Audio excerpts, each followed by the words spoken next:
मंच पर विराजमान माननीय सह सरकारवा माननीय मनमोहन जी वैद्य,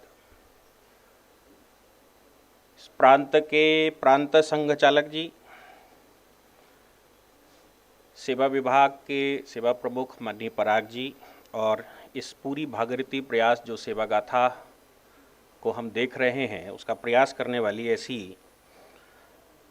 विजयलक्ष्मी बहन, इस सभागार में उपस्थित अन्य अधिकारीगण और सेवा गाथा की टोली और ऑनलाइन सुन रहे पूरे देश के और संसार के जो प्रबुद्ध वर्ग है उन सभी को मैं संबोधित करता हूं। मैं एक बात बहुत गहराई से सोच रहा था कि हमारा स्वतंत्रता होने के बाद जब हम 47 में स्वतंत्र हो गए, हमने अपना तंत्र बना लिया और अब अंग्रेजी शासन भी चला गया और फिर अब अपनी इकोनॉमी गिरती जा रही है। कारण सोचना पड़ता है कि आखिर ऐसा हुआ क्या। और हम पढ़ते हैं कि भारत विश्वगुरु था, हम ये भी पढ़ते हैं कि 2/3 इकोनॉमी विश्व की सिर्फ भारत डील करता था एक समय पर, और जिस समय अंग्रेज गया उस समय भी भारत का जो डॉलर का रेट है वो 1 रुपए के बराबर था। तो आखिर हम कहां चूक कर रहे हैं। सवाल ये पैदा होता है कि जब अफगान, मुगल या अंग्रेज यहां पर है, उन्होंने सिर्फ हमको लूटा और लूटने के बावजूद अपन किस स्थिति में रहे। तो ध्यान में आता है कि जो हमारा समाज है ना देश का, वो समाज की मनोभावना कैसी रही होगी। एक गांव में अपने को जब आवश्यकता पड़ती है, अगर हम आज के आधुनिक व्यवसायों को हटा दें तो रोटी, कपड़ा, मकान, शिक्षा, स्वास्थ्य, ऐसी अगर 5 चीजें अपने को मिल जाएं और उस पर अपने को विश्वास हो जाए तो अपने को बाकी दुनिया से क्या लेना देना, क्यों आगे सोचना। अब जब हम बात ये करते हैं तो इसमें मैं अगर रोटी, कपड़ा, मकान को करूं तो मैं कहता हूं कि स्वावलंबित हो जाए, मैं अपना कुछ बना लूं और रहने लायक हो जाए, खाने पीने लायक हो जाए। फिर स्वास्थ्य और शिक्षा की व्यवस्था हो जाए और व्यक्तियों में आचरण आ जाए कि भाई हमारा आचरण कैसा हो। ये 4 विषय अगर अपने को मिल जाएं और हम स्वावलंबी हो जाएं तो अपने को सरकार की तरफ क्यों देखना। अपने को जो भी नेतृत्व कर रहा है देश का, उसकी तरफ क्यों देखना। और उसका रोल क्या, उसका 2 रोल होने चाहिए कि वो एक्सटर्नल सिक्योरिटी को देखे और इंटरनल सिक्योरिटी को देखे। अब एक्सटर्नल सिक्योरिटी के लिए उसको धन की आवश्यकता है और इंटरनल सिक्योरिटी के लिए उसको व्यवस्था की आवश्यकता है। इसलिए हमने शासन, प्रशासन और व्यक्ति यानी कि समाज, तो शासन का अपना रोल है, प्रशासन का, व्यवस्था का रोल है, लेकिन समाज का क्या रोल है। अगर हम समाज के रोल को सही से व्यवस्थित कर लें तो मुझे लगता है कि हम फिर से उस रास्ते पर चल सकते हैं। अब समाज व्यवस्थित कैसे हो। समाज की व्यवस्था जब भी हम सोचना शुरू करते हैं तो यह होता है कि हम एक दूसरे के साथ इंटरकनेक्टेड हैं। हमारे यहाँ पारिवारिक व्यवसाय, हमारे यहाँ पारिवारिक व्यवस्था, उस व्यवस्था में क्या हमें गांव के बाहर से कुछ लेने की आवश्यकता है क्या। अगर हमें गांव से बाहर लेने की आवश्यकता नहीं है तो जो हमने किया उसमें से कुछ बचाकर अगर हम सरकार को दे दें तो सरकारें सिक्योरिटी का मामला अपना फिक्स कर देंगी, फॉरेन पॉलिसी देख लेंगी, एक्सटर्नल सिक्योरिटी देख लेंगी, इंटरनल सिक्योरिटी देख लेंगी। अगर इतना हो जाए तो मुझे लगता है कि हम अपना प्रोडक्ट बनाएं और सरप्लस कर लें। उसके लिए जो मूल बात अपने ध्यान में आई वो आई कि ये समाज, हिंदू समाज, हिंदुस्तान का समाज चारों ओर से सेवा भाव से बंधा हुआ था।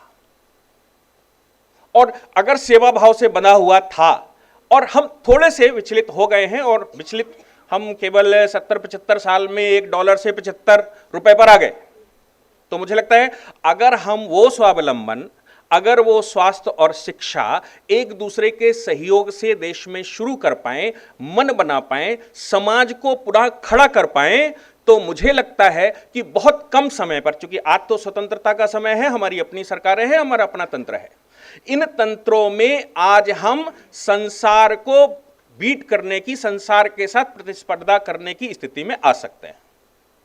और ये बात कैसे हो, तो जब सेवा के कार्य हम करते ही हैं। जब हम कहते हैं राष्ट्रीय स्वयं सेवक संघ, तो स्वयं की सेवा नहीं, मैं स्वयं सेवक हूं।